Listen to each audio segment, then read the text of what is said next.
Bonjour, je m'appelle Géraldine, j'ai 54 ans, je suis la maman de Louise, âgée de 14 ans, que nous avons adoptée avec son papa à la pouponnière de Bamako au Mali à l'âge de 4 mois. Louise a présenté un développement normal comme tous les enfants jusqu'à l'âge de 4 ans. Et à partir de l'âge de 4 ans, elle a présenté des régressions au niveau sensoriel, au niveau moteur et au niveau cognitif. Nous avons fait des recherches pour essayer de trouver quelle était l'origine de cette régression. Et le centre de recherche pour l'autisme, le CRA à Toulouse, a posé un diagnostic à l'âge de 6 ans de troubles du spectre autistique atypique. Nous n'avons jamais été convaincus par ce diagnostic.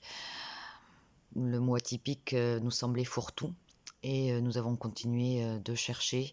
Et surtout, Louise ne présente que très peu de caractéristiques communes avec une personne autiste, puisque c'est une enfant et aujourd'hui une adolescente bavarde, curieuse, drôle, qui comprend le deuxième degré, qui aime échanger avec les autres. Et ce n'est qu'au mois d'août 2023, quand Louise a eu le Covid, que de nouveaux symptômes sont apparus.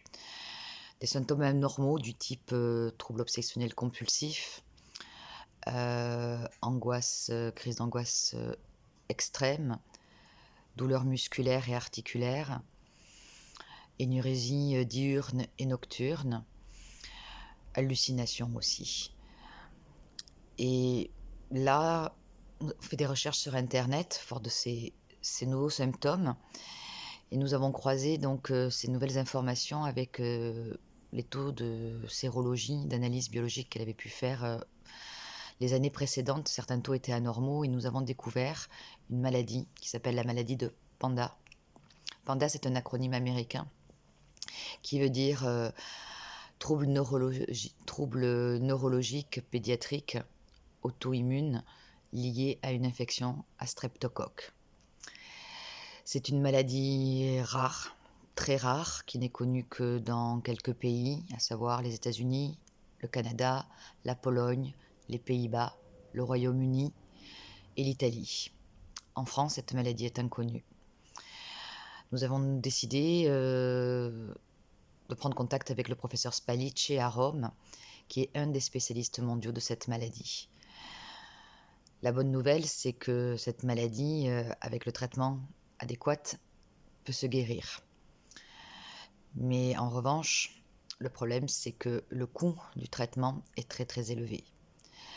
Le traitement repose essentiellement sur des intraveineuses d'immunoglobulines.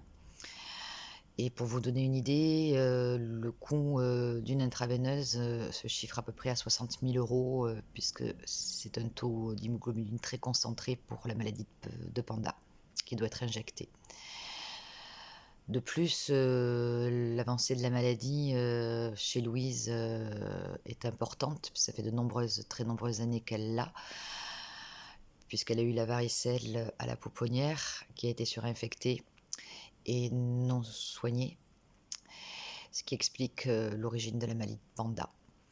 Donc aujourd'hui, la sécurité sociale française va nous prendre en charge les frais de transport, les frais médicaux tels que les consultations avec le professeur Spalice, les analyses de sang, les bilans, les examens, mais ne prendra pas en charge, puisque la maladie n'est pas connue en France, le traitement par immunoglobuline. Comme l'état de la maladie est avancé, plusieurs injections par intraveineuse seront nécessaires.